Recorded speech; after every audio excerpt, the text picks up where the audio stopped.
के मेयर के चुनाव से पहले मैं आपका सेक्टर 23 का और आसपास का मैं धन्यवाद करता हूं, क्योंकि पिछले वर्ष में चुनाव हुए, लोकसभा के चुनाव में आपने बहुत साथ दिया। यहाँ से सतपाल ब्रह्मचारी जी को जिताकर आपने भेजा, और विधानसभा चुनाव में भी आपकी कोई कमी कसर नहीं थी। आपने बहुत साथ दिया, बहुत आशीर्वाद दिया। ये ठीक बात है कि प्रजातंत्र में हार जीत प्रजातंत्र के पहलू हैं, और भारतीय जनता पार्टी ने किस तरीके से शाम दाम दंड भेद से, छल कपट, यंत्र मंत्र तंत्र से एक मात्र आधा प्रतिशत वोट के फासले में पूरे हरियाणा जैसे बड़े प्रदेश में कुल 22,000 वोट का फर्क भाजपा और कांग्रेस में रहा। दोनों पार्टियों को 60 लाख वोट मिली, और मैनेज करके किसी तरीके से मैनेजमेंट से 5-7 सीट से इन्हें सरकार बनाने का कार्य किया। लेकिन हरियाणा के लोग इनसे खुश नहीं, और हरियाणा के लोग भाजपा से, क्योंकि ये वही हरियाणा है जिसमें विधानसभा चुनाव के 3 महीने पहले जब लोकसभा चुनाव आया तो भाजपा हारी, 5 सांसद कांग्रेस के जीते, और भाजपा से 2.5% वोट ज़्यादा कांग्रेस को उस समय मिला। लेकिन उसके बाद हर तरीके की मैनेजमेंट चली, जैसे सोनीपत के अंदर सुरेंद्र पवार जी को अंदर कर दिया और चुनाव प्रचार नहीं करने दिया। हर जगह इन्होंने अपनी अपनी तरीके से मैनेजमेंट जो कर सकते थे करा, लेकिन मुद्दे वही के वही हैं, लोग कुछ नहीं।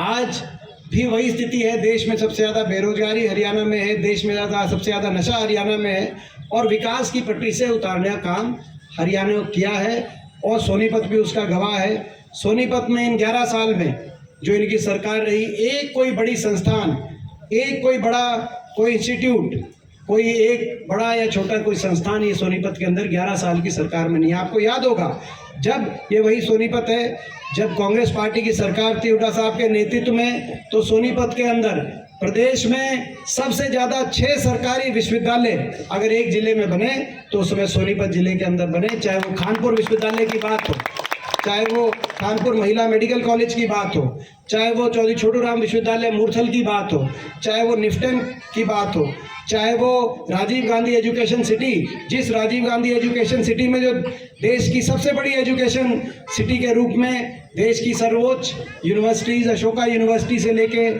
SRM यूनिवर्सिटी से लेकर बड़ी बड़ी यूनिवर्सिटी, जिंदल यूनिवर्सिटी से लेकर देश की सबसे बड़े शिक्षा के हब के रूप में एक सोनीपत को आगे लेके जाने का अगर कोई उस समय जो कार्य किया गया, तो उसके बाद 11 साल में एक कॉलेज और एक स्कूल भी सोनीपत में बीजेपी की सरकार में बनाने का कार्य नहीं हुआ। आप अंदाजा लगा सकते हैं कि कितनी नियत सोनीपत की प्रति, कितनी नियत इनके दिलो दिमाग में होगी। और ये वही लोग दोबारा से मेयर की टिकट लेके आ गए जो उस समय 10 साल की सरकार में, जिनको आपने यहाँ से मौका दिया, और 10 साल में 5 साल ये मंत्री भी रहे। लेकिन उस मौके का क्या किया, सोनीपत का विकास में, मैं पूरे जिले की बात कर रहा था, लेकिन शहर को भी विकास की पटरी से उतारने का काम किया गया था। तो आपको याद होगा, ये राजीव जैन जी के समय ही किया गया था। सोनीपत विकास की पटरी से उतरा था, और केवल भ्रष्टाचार का बोलबाला था, केवल और केवल अहंकार का बोलबाला था। बड़े बड़े घोटाले हुए थे कि नहीं हुए थे घोटाले? हुए थे। खजूर के पेड़ का घोटाला, मैं समझता हूँ देश में दूसरा उदाहरण नहीं होगा कि खजूर के पेड़ लगवाने में और उखड़वाने में अगर घोटाला हुआ था, तो जिनके माध्यम से हुआ था, तो ऐसे लोग कैंडिडेट के रूप में आज आपके, और कहीं खजूर के पेड़ का घोटाला हो रहा था, कहीं जैसे अभी बता रहे थे मलिक साहब, कहीं जो है अपना बंदरों का घोटाला हो रहा था, कहीं कुत्तों का घोटाला हो रहा था। सोनीपत में ऐसे घोटाले, काम कुछ हुआ नहीं। एक तरफ सड़क उखाड़ के दोबारा बनाने का घोटाला हो रहा था, एक तरफ टाइल लगाने का घोटाला हो रहा था, एक तरफ तो जब कांग्रेस की सरकार, हाँ, और जो है, जो आपको पता है कि, और माचरा की दवाई का भी घोटाला हो रहा था। तो आपको पता है ये इतने, जो उस समय यही कारण था। एक तरफ इतने बड़े बड़े विश्वविद्यालय बने जब अपनी सरकार थी, और उसके बाद जो है नए कोई बड़ा इंस्टीट्यूट या कोई दूरदर्शिता की सोच के साथ कोई बड़ा संस्थान की अगली वाली पीढ़ियों को कुछ फायदा हो, तो दूर की बात है। जो आया था वो भी जो है घोटाले के साथ डकारने का काम ये लोग कर रहे थे। और यही कारण था कि 2019 का जब चुनाव हुआ तो भी बता रहे थे कि भाई एक बूथ पे भी इतना पूरे सोनीपत में आपने बड़े बहुमत के साथ सुरेंद्र पवार जी को उस समय यहाँ से जिता के भेजने का काम किए थे वही लोग। और 5 साल तक इलेक्शन नहीं कराई इन्होंने जब ये थे, निगम का चुनाव नहीं कराया। और अब जब इनको कराना था तो सबको पता है कि 9 महीने बाद ये पार्षदों का भी जो टेन्योर पूरा हो रहा है, लेकिन खुद को कराना था, खुद को लड़ना था, तो अभी इलेक्शन करा लिया अगली तो बार खुद के लिए। का भी तो लड़ेगा। तो ये आपने देखा, तो ये आपके बीच में है।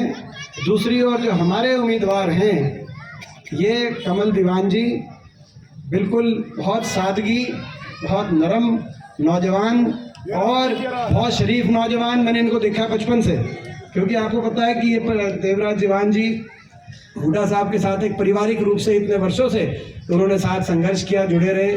तो बचपन से कमल को भी मेरे को देखने का अवसर मिला है। मैं आपको कह सकता हूं कि भाई इतना शरीफ और नरम उम्मीदवार आपको नहीं मिलेगा जितना कमल। और देवराज दीवान जी की भी एक अपनी एक पहचान थी। अगर हमारे इस इलाके में समाज सेवा में अगर शुरुआत किसी ने करी थी समाज सेवा में, तो देवराज दीवान जी ने शुरुआत करी। तो उस पहचान को, उन संस्कारों को आगे बढ़ाने के लिए उस संकल्प के साथ ये नौजवान आपके बीच में आए हैं। इनको आशीर्वाद दे देना। मैं आपसे ये आग्रह करने के लिए आया हूँ, ये सोनीपत के बहुत काम आएंगे। बीजेपी वाले कहते हैं ट्रिपल इंजन कहते हैं ना, तो भाई ये आपने देखा भाई, इनकी 11 साल भी इनके ट्रिपल इंजन देख लिए आपने, कुछ काम नहीं किया। काम करने के लिए 2 इंजन इनकी दिल्ली और चंडीगढ़ में सरकार बतेरे हैं। ट्रिपल इंजन का मैं बताता हूँ क्या असली मतलब है। ट्रिपल इंजन का मतलब ये है कि एक इंजन से लूटेंगे और बाकी 2 इंजन उसको संरक्षण देने का काम करेंगे। उनको मैंने देखा, रोहतक में इनके मेयर थे मनमोहन गोयल जी, 300 करोड़ रुपए का घोटाला हुआ रोहतक के अंदर। 300 करोड़ रुपए का अमृत योजना घोटाला हो गया। और अरविंद शर्मा जो इनके सांसद थे उस समय रोहतक से, उन्होंने कहा कि भाई 300 करोड़ रुपए खा गए।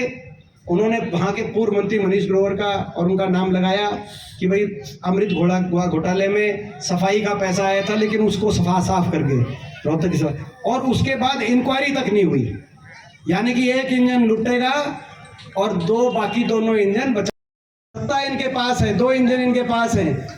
भाई कम से कम विपक्ष को भी आप एक इंजन दो, ताकि इनके भ्रष्टाचार पे हम लगाम लगाने का काम करें। इनके अहंकार और भ्रष्टाचार, ये अगर कुछ गलत काम करते हैं तो आपकी लड़ाई लड़ सके। आपने देखा ये किस तरीके से बीजेपी का मतलब एक और है, बीजेपी बहुत झूठी पार्टी, झूठ के आधार पर सरकार बनाई है, झूठ के आधार पे एक से एक झूठ बोला गया हरियाणा के अंदर। और अब सारी बातें सामने आ रही है। हरियाणा के अंदर 75% हरियाणा के जो है जितने हरियाणा वासियों को बीपीएल कार्ड में श्रेणी में पीले कार्ड बनवा दिए। आपने देखा अब काटने लग रहे हैं। इलेक्शन से पहले लोकसभा में जब हारे तो पीले कार्ड बनवा दिए।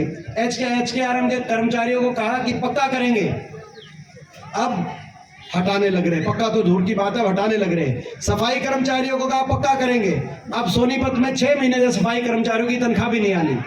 ये स्थिति है। बहुत झूठी पार्टी, झूठ के आधार पर सरकार बना के, लेकिन अगर ये वायदा खिलाफी करें, ये भ्रष्टाचार करें और इन पे ये अहंकार करें, तो कम से कम आपकी लड़ाई लड़ने के लिए भाई 2 इंजन इनके पास है, एक इंजन विपक्ष को भी दो ताकि हम आपकी लड़ाई लड़ सकें।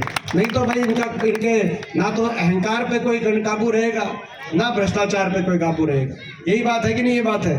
तो ये बात है, प्रजातंत्र में संतुलन जरूरी है। आज इनको जो मैं समझता हूँ कि भाजपा को, और जो इन्होंने जिस तरीके से आपकी आई हुई सरकार साम दाम दंड भेद करके, छल कपट करके इन्होंने साजिशें रच के सरकार को रोकने का काम किया, उसको भी वोट की चोट से एक संदेश देने का आप काम करो। तो यहाँ से कमल को एक एक वोट आप देने का कार्य करें। मैं आप सबसे पूछता हूँ भाई, ये यहाँ पे सेक्टर 23 की पंचायत में ये जो फैसला हुआ है, ये 2-3 दिन का समय है भाई। 2-3 दिन में आप कमल के चुनाव प्रचार में सब जुटोगे तो एक बार हाथ उठा करके आप बताओ कि भाई आप सारे जुटेंगे।